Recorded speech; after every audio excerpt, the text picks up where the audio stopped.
माता, आपने ही मधु और केटप को उत्पन्न किया। तो माता, जब उनका अंत ही होना था तो आपने उन्हें जीवन दिया ही क्यों?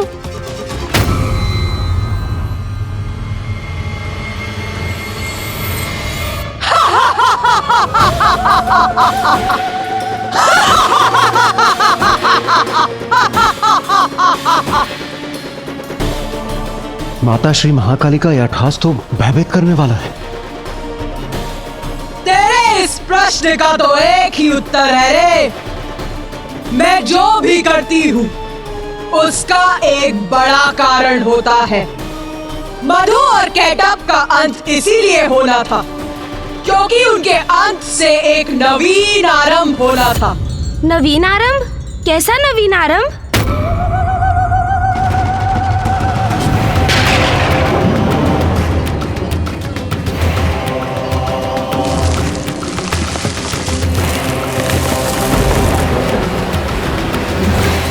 हाँ रे, नवीन आरंभ, क्योंकि मधु और केटप के खंडित शरीरों की मोधनी एक साथ आने से जल पर चलायमान थल के अंश को कठोरता प्राप्त हुई और ये था आरंभ पृथ्वी का।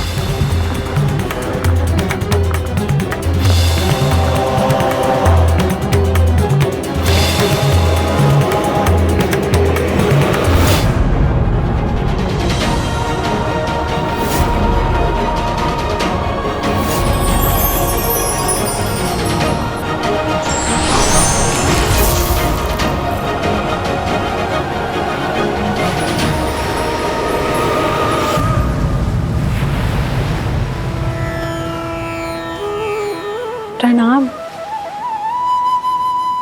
आपका कोटि कोटि धन्यवाद नारायण। आपके ही कारण मधु और केटप के शरीर की मेदिनी से मेरी सत्ता कठोर हुई है। अब इस पे सृष्टि संभव हो सकेगी। देवी पृथ्वी, धन्यवाद मेरा नहीं, देवी महाकाली का कीजिए, जिनकी लीला से मधु और केटप उत्पन्न हुए और मैंने उनका अंत किया। मैं तो मात्र उनकी लीला में सहायक था। सृष्टि का पुनः निर्माण उन्हीं की लीला का परिणाम है।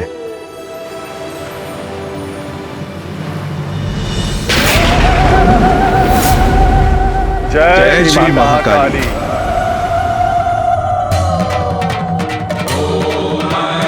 हम कृतार्थ हुए माता, आपकी अद्भुत लीला की और आपकी लीला के परिणाम स्वरूप सृष्टि के पुनर्निर्माण की कथा सुनकर। हाँ माँ, हम धन्य हुए। आपकी लीला की कथा सुनने का अवसर जो प्राप्त हुआ हमें, और उससे भी बड़ा सौभाग्य तो ये था कि ये कथा हमें साक्षात आपके श्रीमुख से सुनने का अवसर प्राप्त हुआ। अपनी ही लीला की कथा सुनाकर आपने हमें कृतार्थ कर दिया माता। किंतु हमें यह भी बताइए माता कि आपके देवी श्री महाकाली रूप की कृपा से हम भक्तों को कैसा सुफल प्राप्त होता है? मैं जब श्री महाकाली रूप में अवतरित होती हूँ तो उस समय महादेव महाकाल रूप में मेरे साथ होते हैं। मेरे इस रूप की आराधना से मेरे भक्तों को जीवन के सभी सुख और भोग के सभी साधन प्राप्त होते हैं और उनकी समस्त धर्मोचित मनोकामनाएं पूर्ण होती हैं और उनके जीवन के उपरांत उन्हें मोक्ष प्राप्त होता है।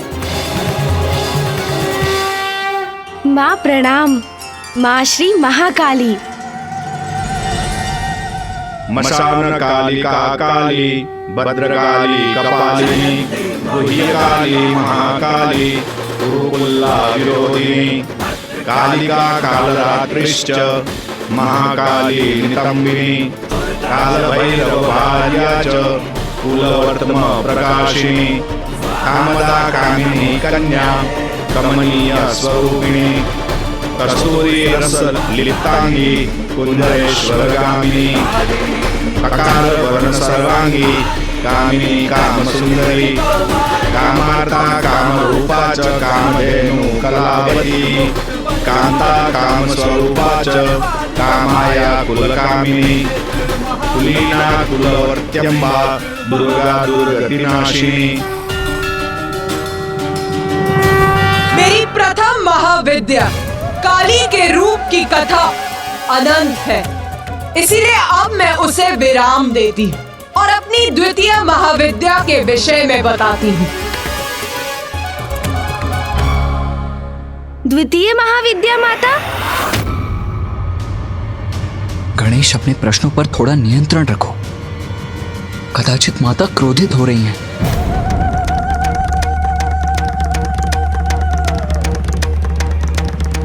माता श्री महाकाली का प्रचंड क्रोध जागृत हुआ तो कदाचित हम सभी उसमें भस्म हो जाएंगे। एक और प्रश्न पूछना चाहता है रे? तो पूछ, किंतु तुझसे यही अपेक्षा भी है, क्योंकि जब तक तू मेरा रहस्य जान नहीं जाता, तेरी जिज्ञासा कहाँ शांत होगी रे? पूछ, तेरे मन में क्या प्रश्न है? माता, आप तो अंतर्यामी हैं, सर्वज्ञाता है, तो मेरा प्रश्न भी आपसे छिपा कहाँ है माता? ज्ञात है मुझे, तेरा प्रश्न मुझे अवश्य ज्ञात है, किंतु यहाँ उपस्थित और किसी को नहीं, इसीलिए पूछ ले, पूछ। जो आज्ञा माता। माता, मैं ये समझने में असमर्थ हूँ कि जब संसार में श्री महाकाली का आविर्भाव हो चुका था और उनकी कृपा से पृथ्वी का निर्माण भी आरंभ हो चुका था, तो आपकी द्वितीय महाविद्या रूप की आवश्यकता क्यों हुई?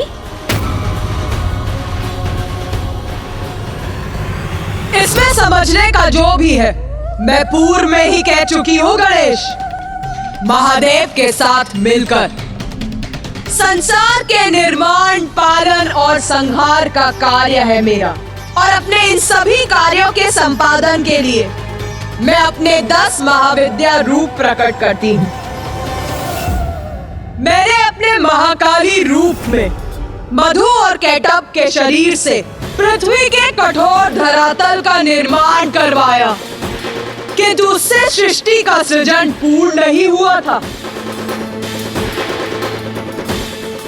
क्योंकि जल और थल तो अब थे, किंतु और कुछ नहीं था, इसीलिए सृष्टि अभी भी अपूर्ण थी।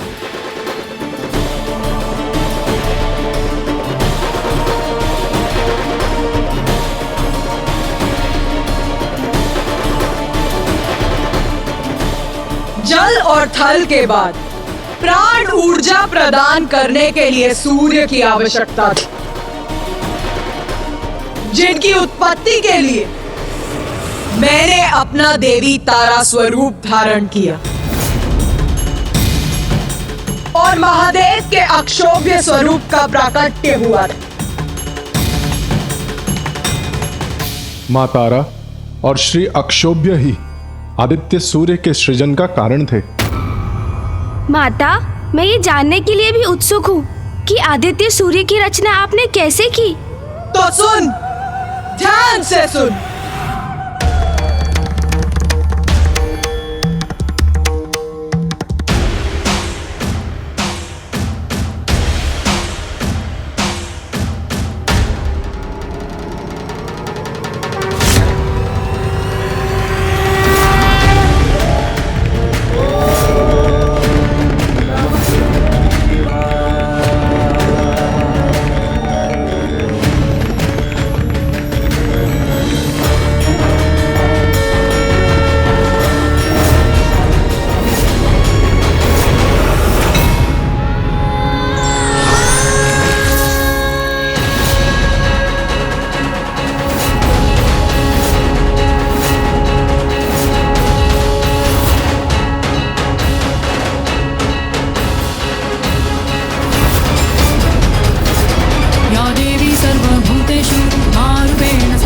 आदित्य सूर्य के बिना पृथ्वी हिमाच्छादित थल पिंड मात्र थी, जिस पर जीवन संभव नहीं था। इसीलिए देवी तारा का उद्भव हुआ, जिनसे आदित्य सूर्य को उत्पन्न होकर पृथ्वी पर ऊष्मता और प्रकाश का संचार करना था। वो देवी तारा मेरी द्वितीय महाविद्या, सर्वथा असाधारण स्वरूप है मेरा।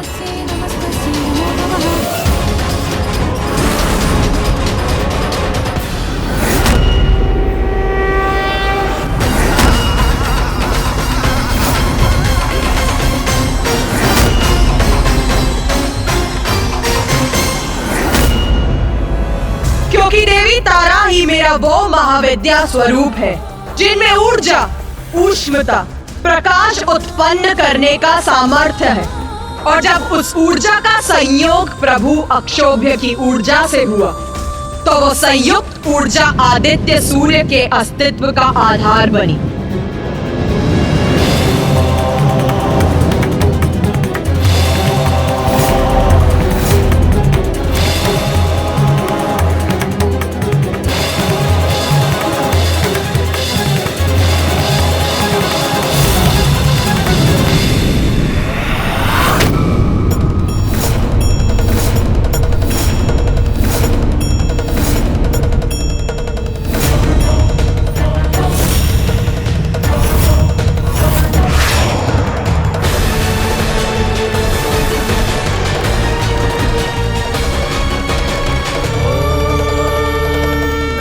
जब देवी तारा और प्रभु अक्षोभ्य की संयुक्त ऊर्जा सागर के जल में समाहित हुई, तो वहां अनेकों प्रज्वलित ऊर्जा पिंड उत्पन्न हुए, जिनसे ऊर्जा का अद्भुत विस्तार हुआ।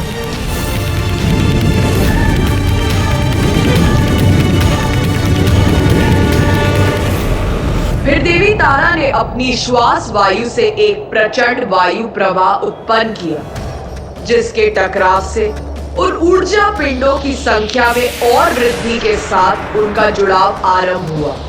और तब जल के भीतर निरंतर बढ़ती ऊर्जा के केंद्र आदित्य सूर्य का आकार दिखाई देने लगा।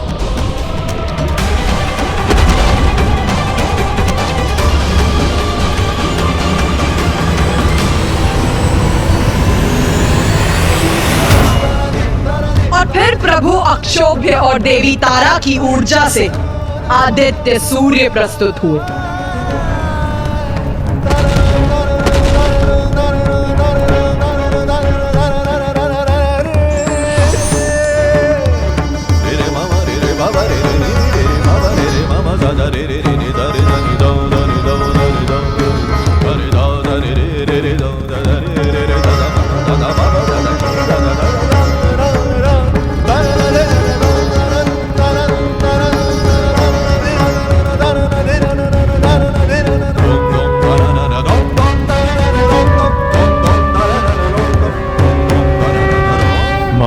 प्रभु अक्षोभ्य, आपसे जीवन पाकर मैं कृतार्थ हुआ। मुझे उत्पन्न करने के लिए आपका कोटि कोटि धन्यवाद। मैंने पृथ्वी पर जीवन का संचार करने के लिए आपको जन्म दिया है। अब आप अपने स्थान पर रहकर सृष्टि को ऊष्मता, प्रकाश और जीवन दायिनी ऊर्जा प्रदान करें। दिवस और रात्रि उत्पन्न करेंगे, पृथ्वी पर ऋतुओं का चक्र स्थापित करेंगे।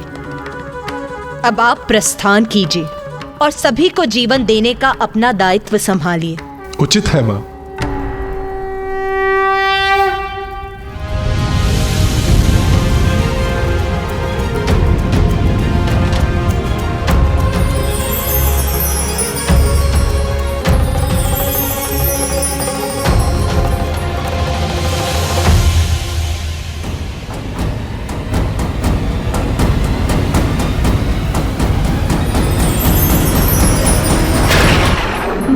सूर्य देव से ही संसार में प्राण शक्ति उत्पन्न हुई, जिससे प्राणियों का जीवन आरंभ हुआ, और ये सभी आपकी ही लीला से संभव हो सका है माँ।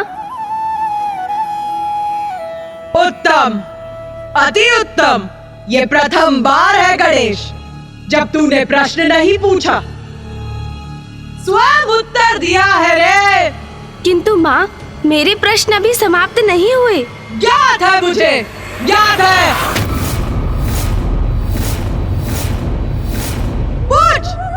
पूछ रे। माता, हमें बताइए ना, आपकी द्वितीय महाविद्या स्वरूपनी देवी श्री तारा के नाम का क्या अर्थ है? क्या रहस्य है इसके पीछे माँ? तारा अर्थात जगत को तारने वाली।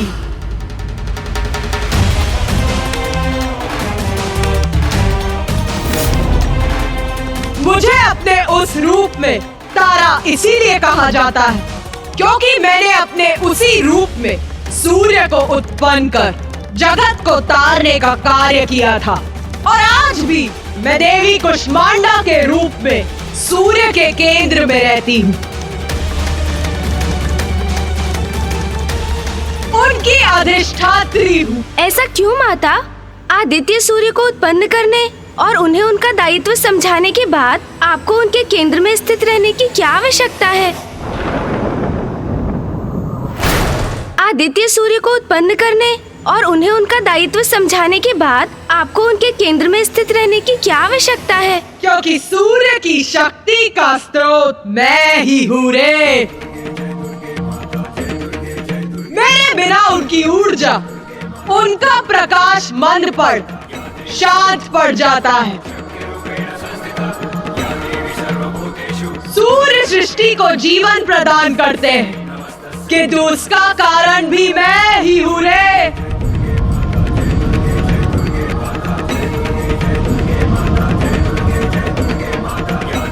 मेरी ही शक्ति उन्हें इसमें समर्थ बनाती है और अपने कुष्मांडा रूप में मैं यही करती हूँ रे। माता, आपने हमें अपने इस नाम का अर्थ तो बता दिया, किंतु अब ये भी बताइए कि बस! मैं जानती हूँ तू क्या पूछना चाहता है रे। यही ना कि महादेव को अक्षोभ्य क्यों कहा जाता है? हाँ माँ।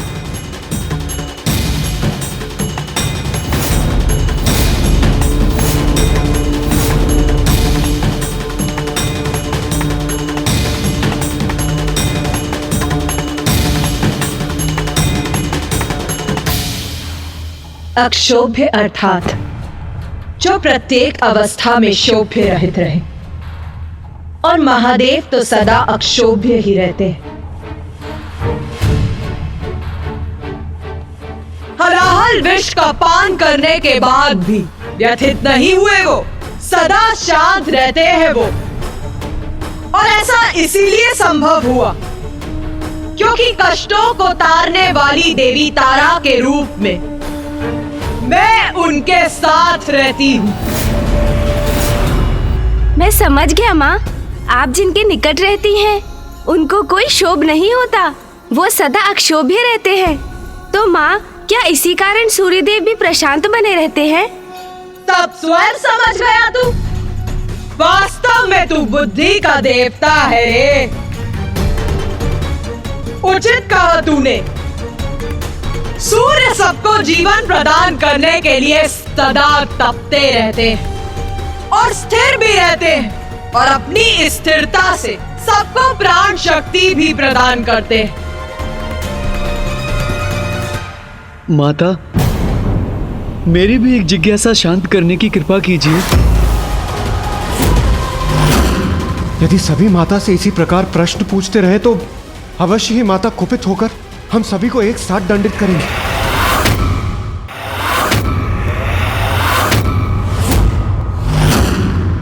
पूछ, तू भी पूछ। क्या है तेरी जिज्ञासा रे? माता, देवी तारा के रूप में आपकी पूजा से हम भक्तों को कौन से सुफल प्राप्त होते हैं, और माँ तारा के रूप में हमें दर्शन भी प्रदान करें माँ। मातर्तिल सरस्वती प्रणमतां सौभाग्य संपत्प्रदे प्रत्यालीड पदस्थिते सवयदि स्मेराननां बारुदे फुल्लेन्दीवरलोचने त्रिनयने कर्त्रो कपालोत्पले खड्गञ्चा ददति त्वमेव शरणम्। मेरी पूजा करने वाले भक्तों के शत्रुओं का नाश होता है, उन्हें अद्भुत वाक शक्ति का वरदान प्राप्त होता है, और मेरे इस रूप के भक्तों को भी देवी काली के भक्तों के समान भौतिक सुख भोग के साथ साथ मोक्ष की भी प्राप्ति होती है। माता, ये तो मेरा सौभाग्य है कि आपने अपनी कथा सुनाकर और अपने भव्य और दिव्य दर्शन देकर मुझे कृतार्थ कर दिया माता। मातर्तिल सरस्वती प्रणमतां सौभाग्य संपत्प्रदे प्रत्यालीड पदस्थिते सवयदि स्मेराननां बारुदे फुल्लेन्दीवरलोचने त्रिनयने कर्तृकपालोत्पले खड्गञ्चाददति त्वमेव शरणं त्वामीश्वरीमाश्रये। तारा च तारिणी देवी नागमुण्डविभूषिता ललजिह्वा नीलवर्गा ब्रह्मरूपधरा तथा नागाञ्चितकटी देवी नीलाम्बरधराधरा नाम नामाष्टकमिदं स्तोत्रं य पठति शृणुयादपि तस्य सर्वार्थ सिद्धि स्यात्। सत्यं सत्यं महेश्वरी।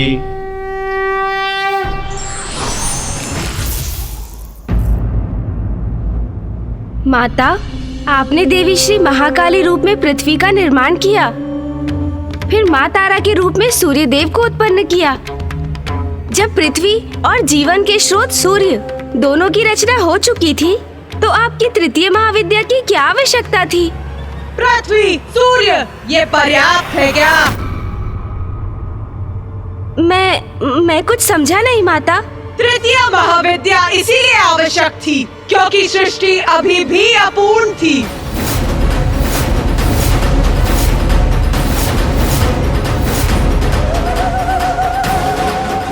माँ की तो प्रत्येक महाविद्या बहुत ही अद्भुत है। तृतीय महाविद्या में माँ ने कौन सा नया रूप लिया और सृष्टि को क्या प्रदान किया?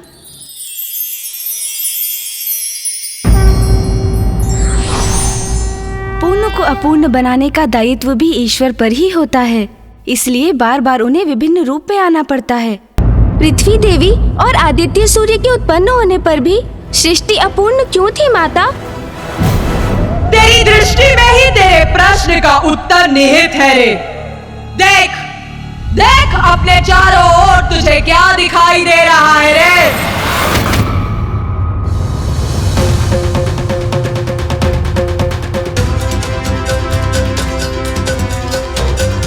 माता, मुझे दिखाई दे रहे हैं ये नदी, ये झरने, ये वृक्ष, ये पौधे आदि। हाँ, उचित कहा तूने। ये है प्रकृति और उसका संपूर्ण विस्तार, उसकी भव्य विशालता। पृथ्वी पर फल उत्पन्न करने वाले वृक्षों की, अनाज उत्पन्न करने वाले पौधों की आवश्यकता थी, तभी तो उसमें जीवन फल सकता था ना। अर्थात प्रकृति का प्रकट होना भी तो आवश्यक था ना।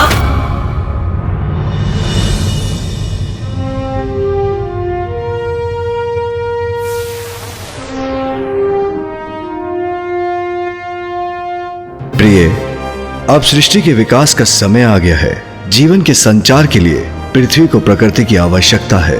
सूर्य की अति ऊर्जा का तो निरंतर विस्तार हो रहा था, जिससे संपूर्ण सृष्टि प्रकाशित हो उठी थी।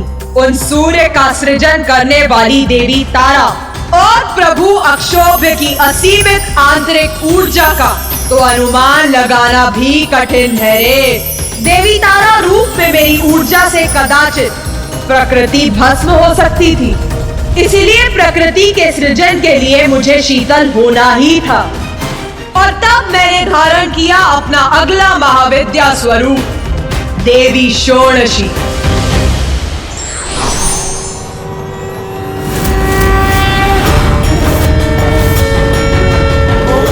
और तब महादेव ने लिया पंचवक्त्र शिव का रूप। इस रूप में महादेव के 5 मुखों के नाम हैं: तत्पुरुष, सद्योजात, वामदेव, अघोर और ईशान।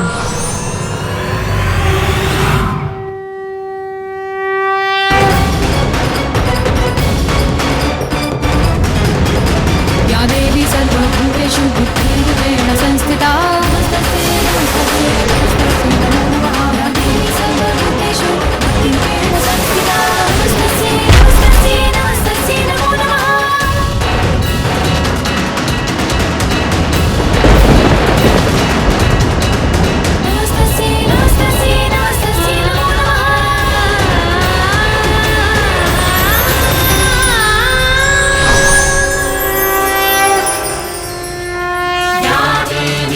सर्वभूतेषु शक्तिरूपेण संस्थिता।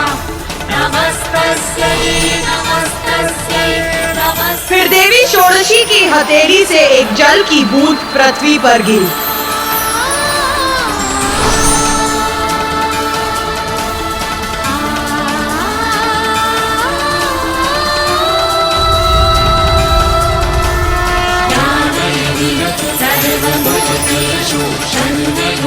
उनके संकेत पर आदित्य सूर्य ने अपनी ऊर्जा का संपादन किया, जो देवी षोडशी के माध्यम से पृथ्वी तक पहुंची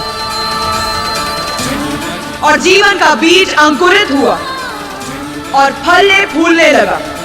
फिर उनकी कृपा से और उनकी निगरानी में प्रकृति का विस्तार हुआ।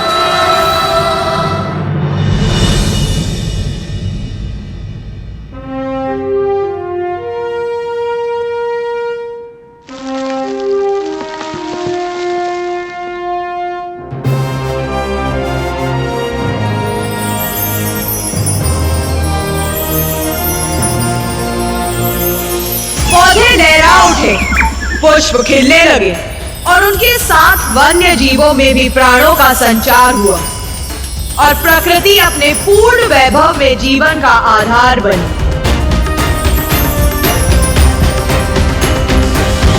इस प्रकार मेरी महाविद्या के तृतीय देवी षोडशी के स्वरूप में मैंने और महादेव ने पृथ्वी पर प्रकृति को आरंभित रूप दिया।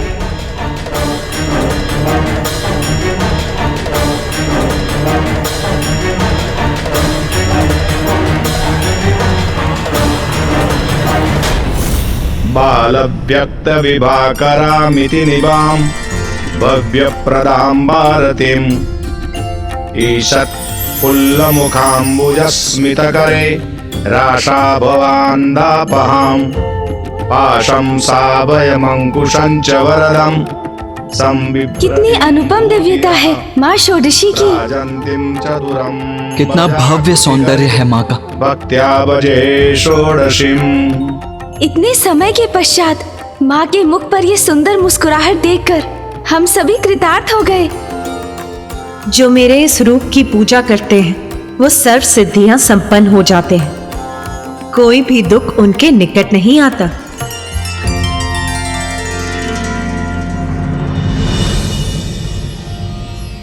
बाल व्यक्त विभाकरामिति निवाम भव्यप्रदां भारतीम् ईषत् फुल्लमुखाम्बुजस्मितकरे राशा भवान्दापहाम् पाशं साभयमंकुशं च वरदं संबिभ्रतिं भूतिदा भ्राजन्तीं चतुरं वजाकृतिकरे भक्त्या भजे षोडशीम्।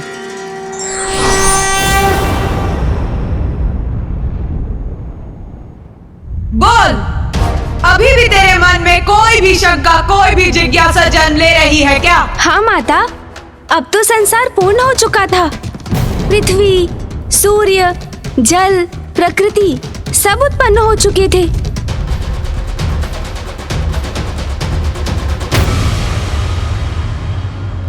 अपना प्रश्न अधूरा मत छोड़ गणेश।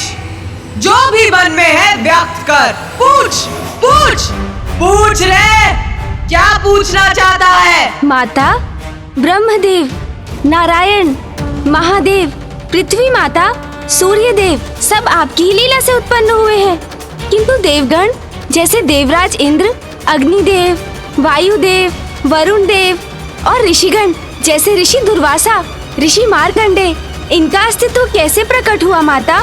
बुद्धि में तो तू श्रेष्ठ है गणेश। प्रश्न भी तू उत्तम ही पूछता है रे।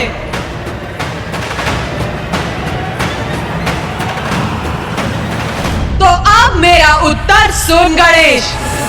सृष्टि आरंभ हो चुकी थी, इसीलिए अब देवताओं का जन्म भी आवश्यक था। मेरे आदेश से ब्रह्मदेव ने अपनी मानस संतानों को जन्म दिया।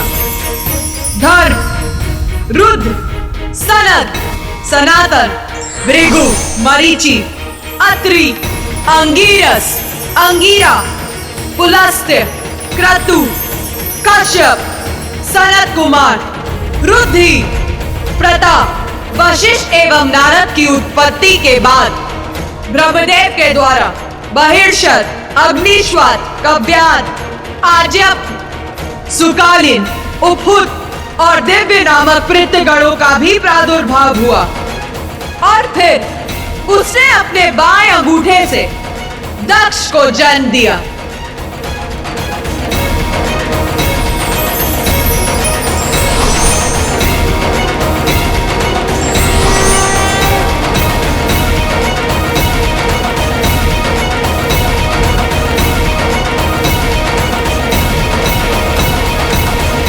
किंतु ब्रह्मदेव की मानस संतानें वृक्ष बीज अर्थात वंश वृद्धि करने में असमर्थ थी। इसीलिए सृष्टि के विस्तार के लिए प्रजनन की आवश्यकता थी। और यह प्रजनन शक्ति संसार को देने की क्षमता ब्रह्मदेव में नहीं थी। इसीलिए उन्होंने मेरी और महादेव की स्तुति आरंभ की। उस समय शिव और शक्ति संयुक्त थे, अर्धनारेश्वर रूप में ही थे।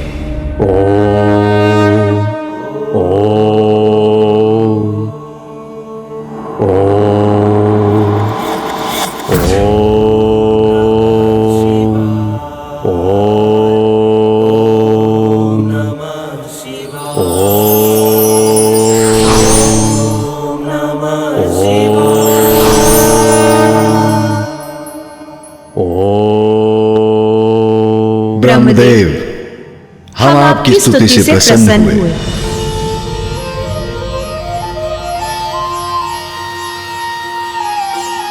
प्रभु शिव, माता शक्ति, मेरे द्वारा जिन जीवों का सृजन हुआ है उनकी संतानें उत्पन्न हो सकें, इसके लिए प्रजनन अति आवश्यक है।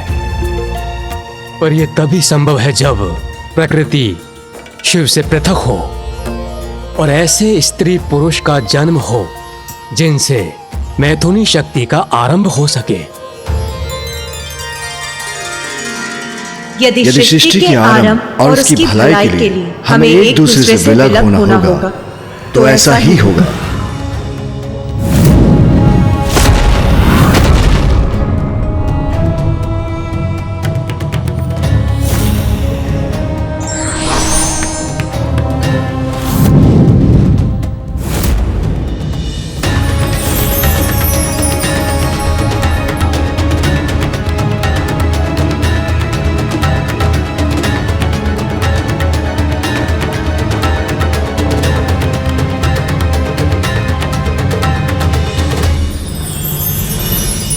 ब्रह्मदेव की प्रार्थना से शिव और शक्ति एक दूसरे से विलग हो गए और उनसे एक पुरुष और स्त्री का जन्म हुआ। उसमें जो पुरुष उत्पन्न हुए थे वो मनु थे और स्त्री थी शत्रुपा। उन दोनों से प्रियवत और उत्पानपाद नामक दो पुत्रों का जन्म हुआ और आकुति, देवहूति और प्रस्तुति नामक 3 कन्याएं भी हुई। और फिर उनकी इन संतानों का विवाह ब्रह्मदेव की मानस संतानों से हुआ और उनसे मैथुनी सृष्टि अर्थात स्त्री पुरुष के मिलन द्वारा संतानों की उत्पत्ति की प्रक्रिया का आरंभ हुआ और सृष्टि का विस्तार होने लगा। दक्ष और प्रसूति से मैथुनी क्रिया द्वारा अनेकों संतानें उत्पन्न हुई, जिसमें से 13 कन्याओं का विवाह प्रजापति कश्यप के साथ हुआ।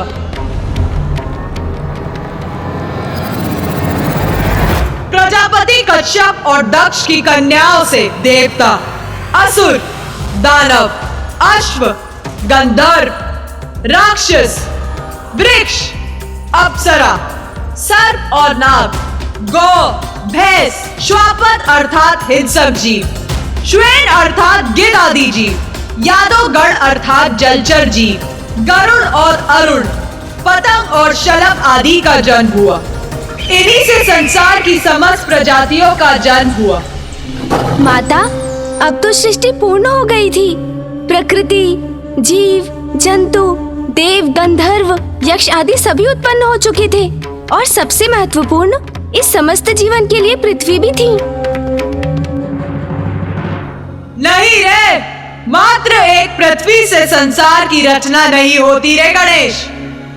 बता मुझे, कौन है जो पृथ्वी पर निवास करता है?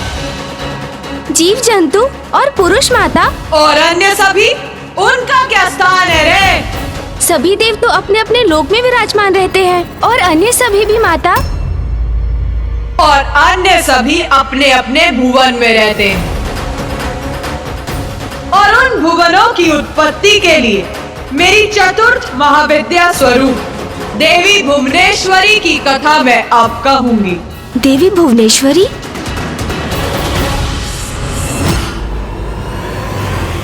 मेरी महाविद्या का चतुर्थ स्वरूप देवी भुवनेश्वरी। ब्रह्मांड की ईश्वरी है हम।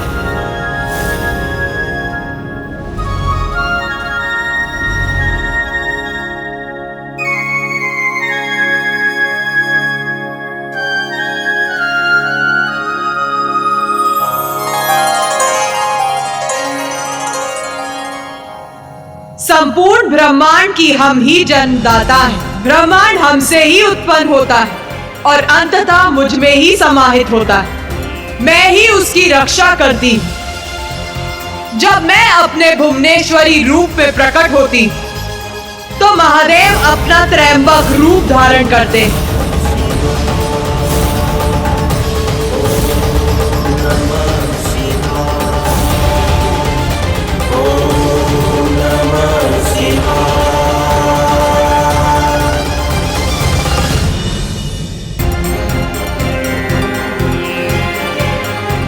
प्रिय, अभी समय आ गया है। अपनी भुवनों का निर्माण कर सभी देवताओं, ऋषिगण, अन्य सभी प्राणियों को अपने अपने भुवनों पर निर्धारित करें।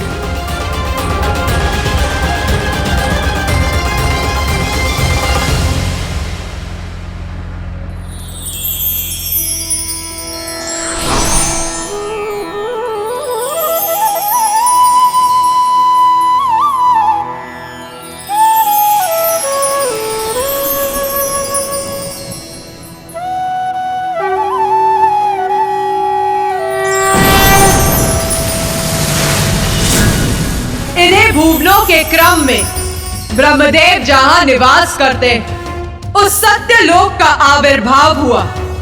ये समस्त लोकों में सर्वोच्च लोक है, जहां के वासी जन्म और मरण के चक्र से मुक्त है। फिर तप लोक प्रस्तुत हुआ, जहां शरीर रहित पुण्य आत्माओं का वास है।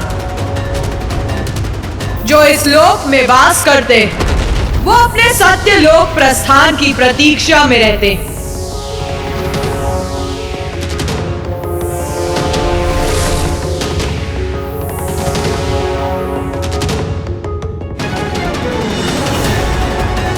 फिर ज्ञान लोक प्रस्तुत हुआ,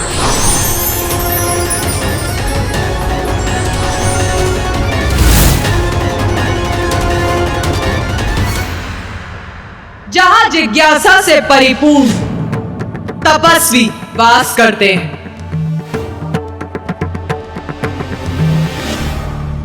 उसके पश्चात महरलोक का आविर्भाव हुआ,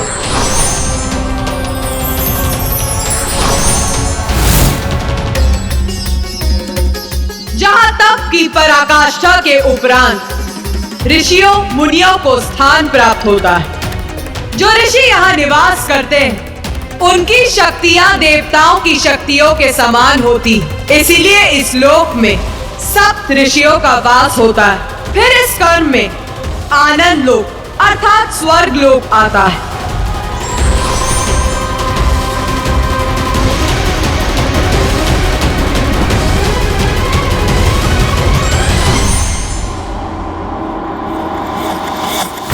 जो देवताओं और उत्तम पुण्य कर्म करने वालों का निवास है।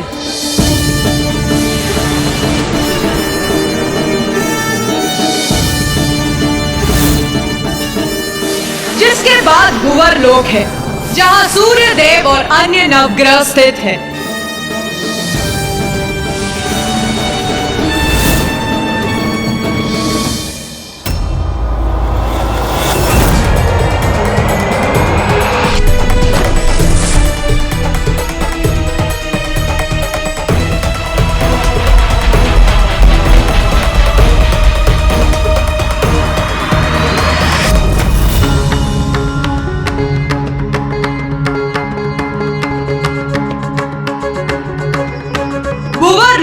पश्चात मनुष्यों और मृत्यु लोक के अन्य प्राणियों के लिए भूलोक है।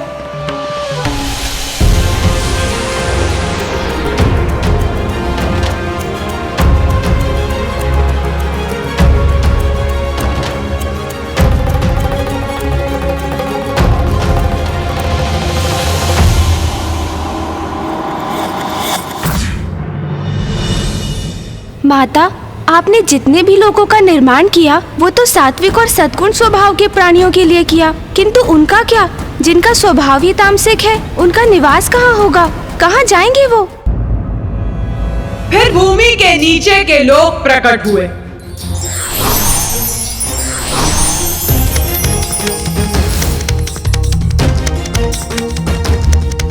इसमें सर्वप्रथम है अतल लोक।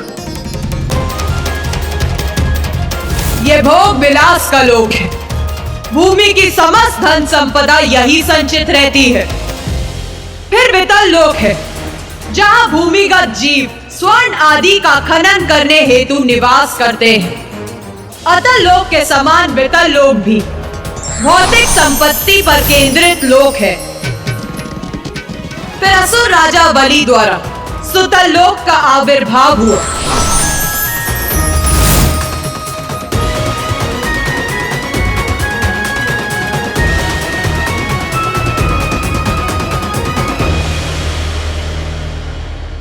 फिर तलातल लोक की उत्पत्ति हुई। फिर उसके नीचे महातल उत्पन्न हुआ। यही नागलोक है,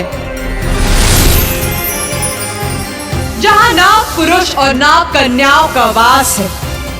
फिर उसके भी नीचे है दानवों और दैत्यों का लोक, रसातल।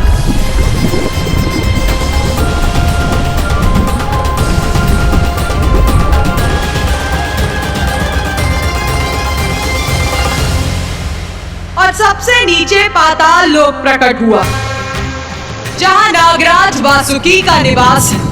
यही सभी अन्य भुवनों का आधार है।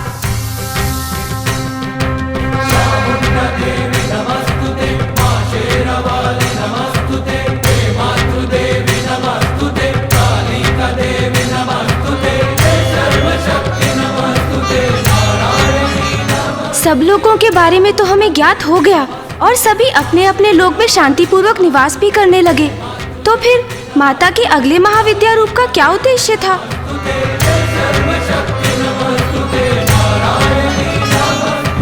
कार्य जब तक पूर्ण नहीं होता तब तक परम ब्रह्म भी तत्परता से उसे पूर्ण करने में कोई भी कमी नहीं छोड़ते।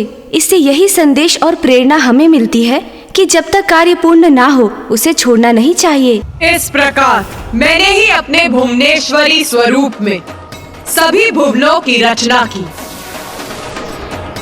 और तत्पश्चात मैथुनी सृष्टि का आरंभ संभव हो सका। भुवनेश्वरी स्वरूप में मैं ही सृजन करती हूँ। मैं ही सभी भुवनों की स्थिरता प्रदान करती और उनमें बसे प्राणियों का पालन करती। सृष्टि के सभी जीव मेरी ही संतानें हैं, फिर वो मनुष्य हो अथवा सूक्ष्म जीवाणु, और मुझसे ही उन सभी जीवों का लालन पालन संभव है।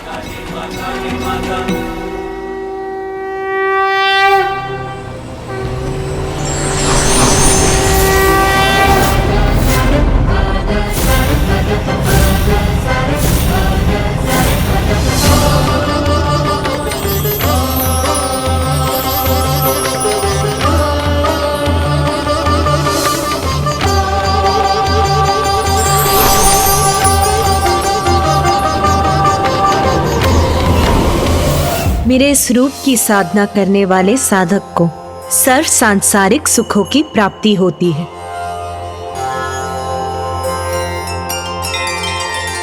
उसका जीवन धन, धान्य और संतान से परिपूर्ण होता है।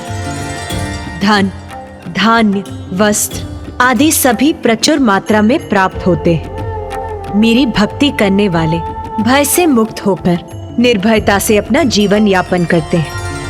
मेरे इस रूप का बीज मंत्र ह्रीम में ही आधारित होता है।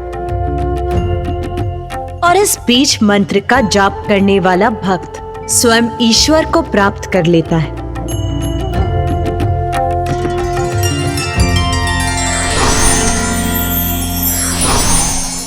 अष्टसिद्धि धर्मलक्ष्मी अरूपा बहुरूपिणी त्रिशूला पुक्कारा देवी पसानुगुसा विश्वधारिणी खड्गा खेड़ा दरा देवी घंटिनी चक्रधारिणी षोडशी त्रिपुरा देवी त्रिरेखा परमेश्वरी उद्यन्दिन्द्युतिमिन्दु किरीटां तुंगकुचां नयनत्रययुक्तां स्मेरमुखीं वरदाङ्कुशपासा भीतिकरां प्रभजे भुवनेशीम्।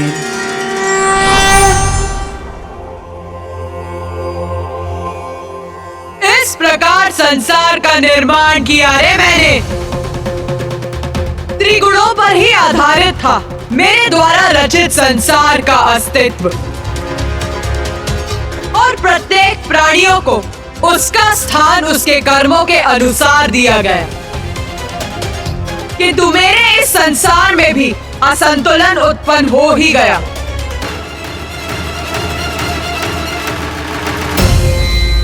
असंतुलन माता? किंतु आपके द्वारा रचित संसार में किसी दोष अथवा विकार का स्थान कहाँ था? वो तो निर्विकार और दोष रहित होना चाहिए था।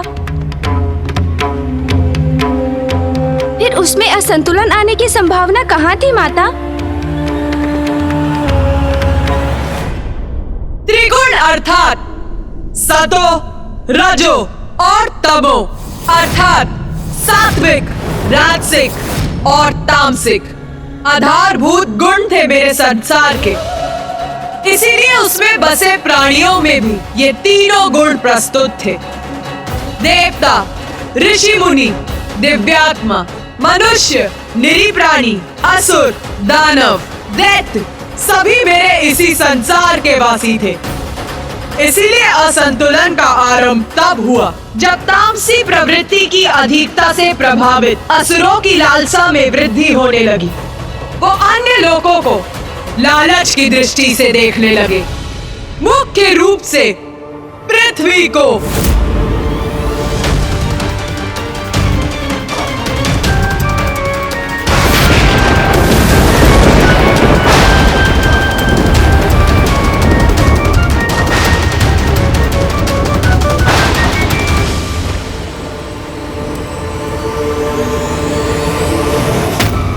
रुको!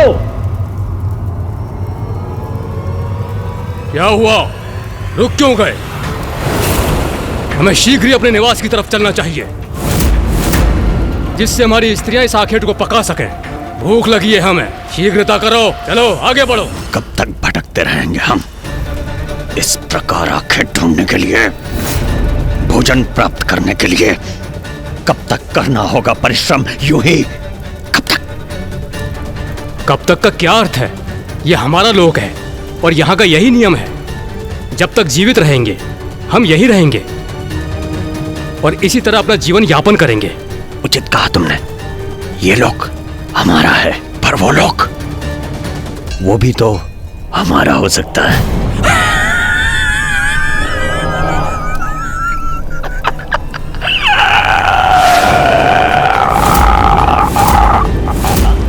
ये क्या कह रहे हो तुम? वो पृथ्वी लोक है, हम वहां नहीं जा सकते। हमारा वहां जाना निषेध है।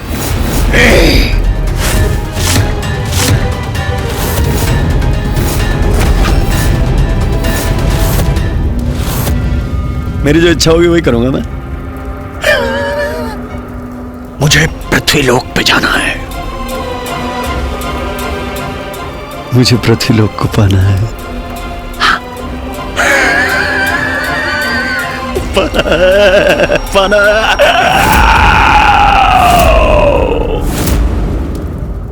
माता, कौन था ये असुर जो आपके संसार के नियम भंग करने का दुस्साहस करने का इच्छुक था? असुरराज दारू। तब तो आपने अवश्य उस असुर दारू को दंडित किया होगा ना माता?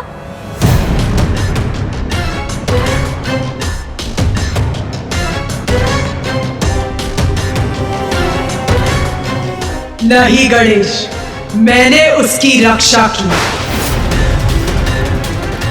माँ ने रक्षा की उस दुष्ट असुर की? ये क्या कह रही हैं माता? उसे तो कठोर दंड का भागी होना चाहिए था।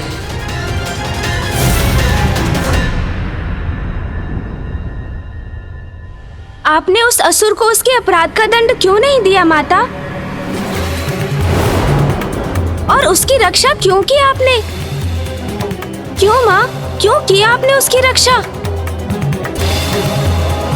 गणेश के इस प्रश्न का उत्तर तो मैं भी जानना चाहता हूँ, किंतु माता को रुष्ट किए बिना।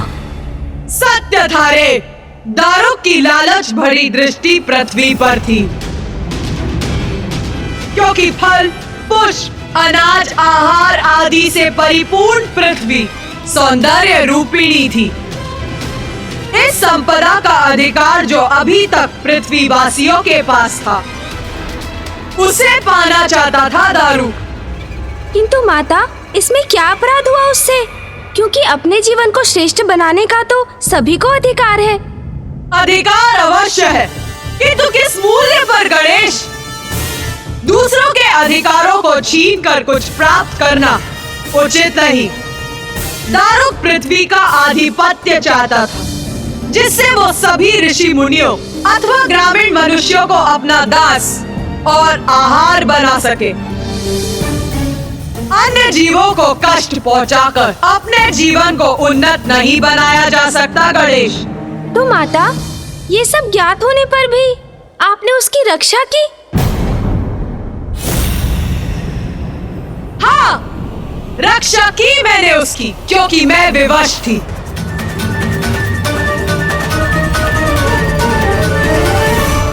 आप विवश थी माता? कैसे?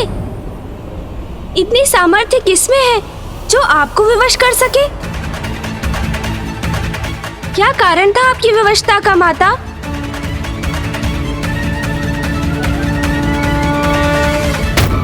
दारुका, दारुक की पत्नी दारुका थी मेरी विवशता का कारण।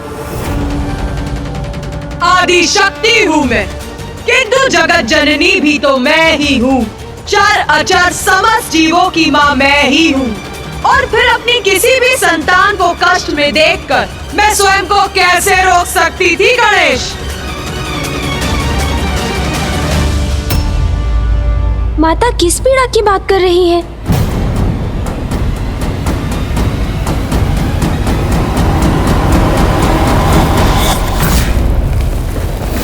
मेरी बहुत महान भक्त थी दारुक की पत्नी दारुका, जिसने मुझे प्रसन्न करने के लिए मेरी कठोर तपस्या की। तब मैं ही अपने आदि शक्ति रूप में सर्वत्र व्याप्त थी। आदि शक्ति नमो नमः।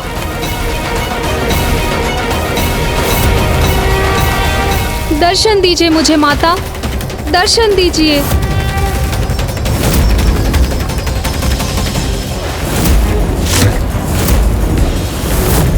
इतने वर्षों की कठोर तपस्या के बाद आपने अपनी इस भक्तिन को अपने दर्शन सुख से वंचित रखा माता। मेरे प्रति कठोर रहकर मेरी परीक्षा ले रही है माता, तो उचित है अब आप भी मेरी भक्ति की पराकाष्ठा देखेंगी माता।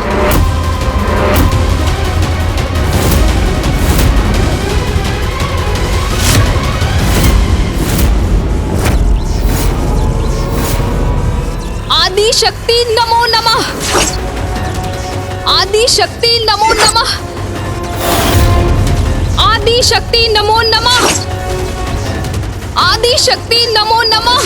आदि शक्ति नमो नमः। आसुरी थी दारुका, तामसी प्रवृत्ति का प्रभाव था उस पर, इसीलिए उसने कठोरतम भक्ति मार्ग अपनाया था। शक्ति नमो नमः। स्वयं को कष्ट पहुंचा रही थी वो। आदि शक्ति मुझे नमो उसके नमः। तप से विवश होकर उसे दर्शन देने के लिए उसके समक्ष प्रकट होना पड़ा। पुत्री दारुका, पुत्री दारुका, पुत्री दारुका।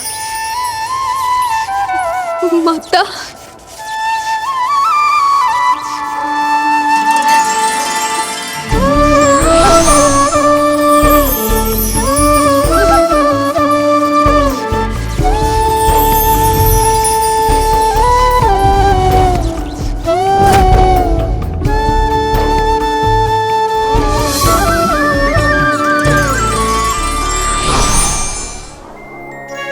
प्रणाम माता।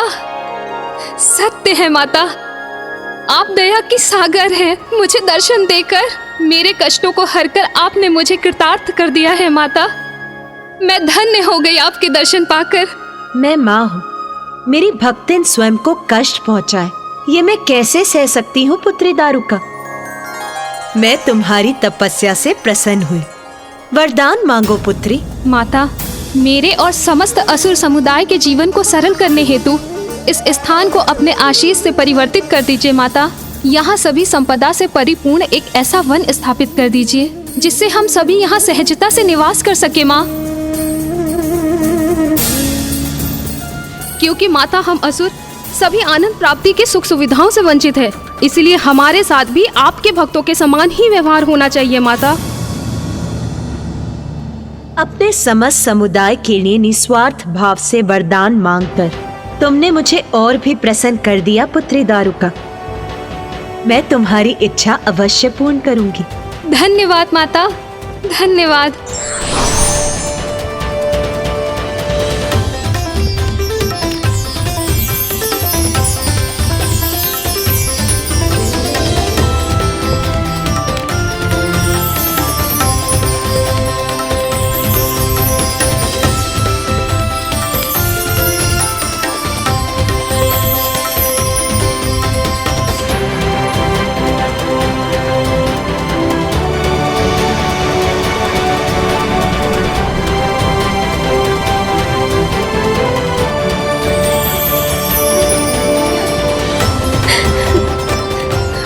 माता,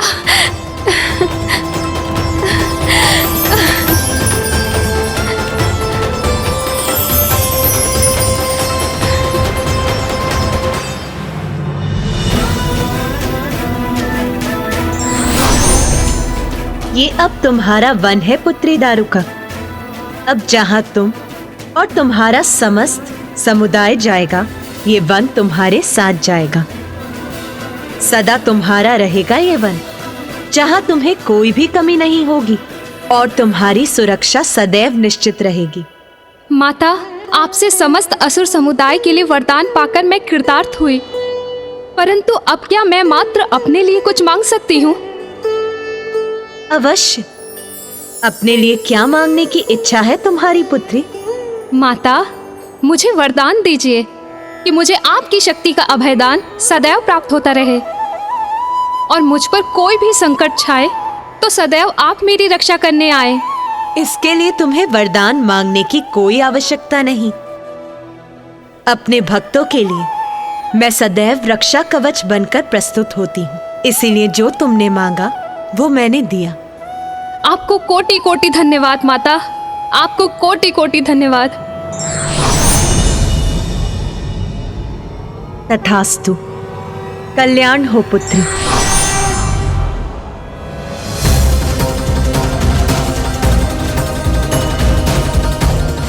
माता की कृपा से हम असुरों को ये वन प्राप्त हो गया, हम धन्य हो गए। माता, आपने तो दारुका को वरदान स्वरूप संपूर्ण वन दे दिया, तब तो असुरों को संतुष्ट रहना चाहिए था। फिर उसके पति को पृथ्वी पाने का लालच क्यों हुआ? कृपा की थी मैंने दारुका पर, बंद दिया था उसे कि तो उसने अपनी आसुरी प्रवृत्ति का परित्याग नहीं किया। गणेश,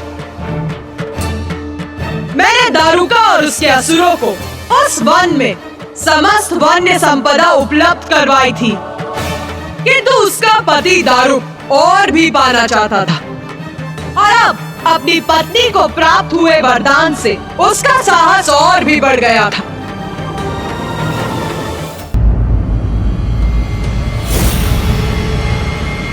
तू क्यों विचार मग्न खड़ा है रे? तेरा अनुजी प्रश्न पे प्रश्न पूछकर अपनी जिज्ञासा शांत कर रहा है। पूछ रे, तेरे मन में क्या प्रश्न है? पूछ, संकोच मत कर।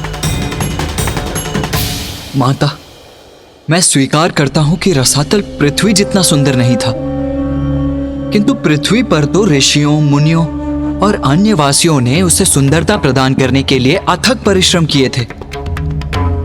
भूमि को जोत कर उस पर अनाज की उपज उत्पन्न की थी, अपने लोक कल्याण के लिए यज्ञ किए थे। इसीलिए मैं ये नहीं समझ पा रहा हूं माता कि जब आपने दारुका को उसका वन दे ही दिया था तो असुरों ने रसातल को पृथ्वी के समान बनाने का प्रयास क्यों नहीं किया? ये तामसी प्रवृत्ति का परिणाम है रे, जो उससे प्रभावित होता है। वो ये मानने लगता है कि जब सब कुछ छीन कर प्राप्त किया जा सकता है तो उसके लिए परिश्रम की क्या आवश्यकता है। और वही किया उस दुष्ट दारुक ने भी।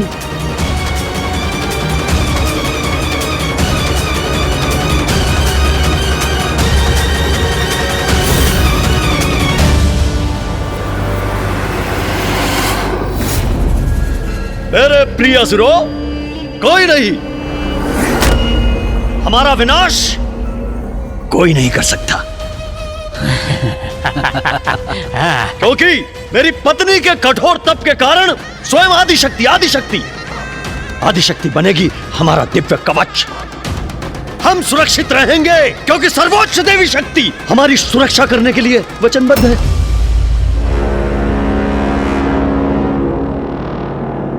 किंतु असुर श्रेष्ठ, हमें पृथ्वी पर आक्रमण करने की आवश्यकता क्या है? हमारे पास भी तो यह सारी संपदा है।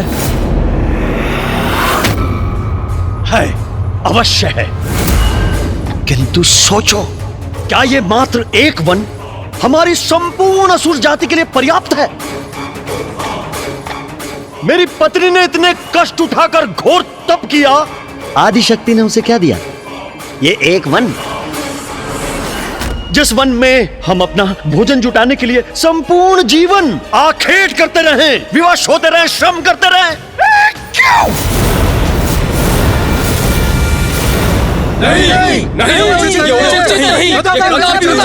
नहीं, हम मात्र एक लघु अंश से संतुष्ट क्यों हो? क्यों क्यों क्यों क्यों क्यों?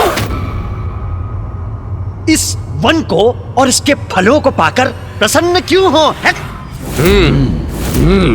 इस वन में भोजन प्राप्ति को आखेट के लिए श्रम कर करके स्वयं को कष्ट क्यों दे? क्यों? जबकि थोड़े से श्रम में हम उन तुच्छ मनुष्यों को अपना दास बनाकर उनसे ये कार्य करवा सकते हैं। उनको अपना आहार बना सकते हैं।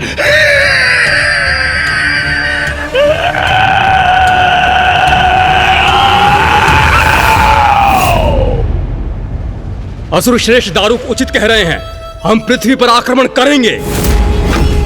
आक्रमण करेंगे पृथ्वी पर, हम पृथ्वी को अपना बनाएंगे, हम दास बनाएंगे उन्हें, अपना आहार बनाएंगे उन्हें, अपना।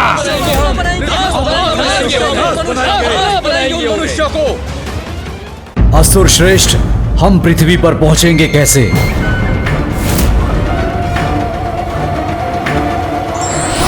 उसकी चिंता आप मत कीजिए स्वामी।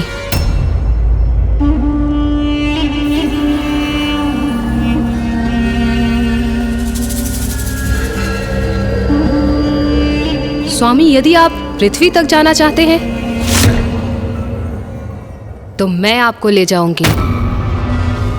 अति उत्तम, अति उत्तम प्रिय।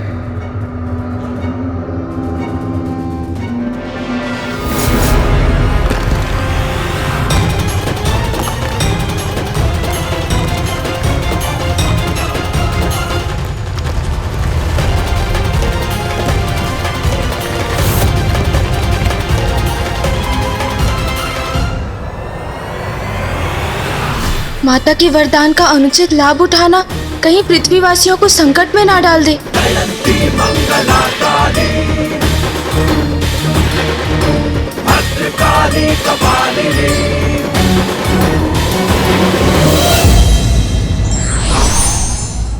वरदान और आशीर्वाद कल्याण और दूसरों की सहायता के लिए होता है, ना कि दुरुपयोग के लिए।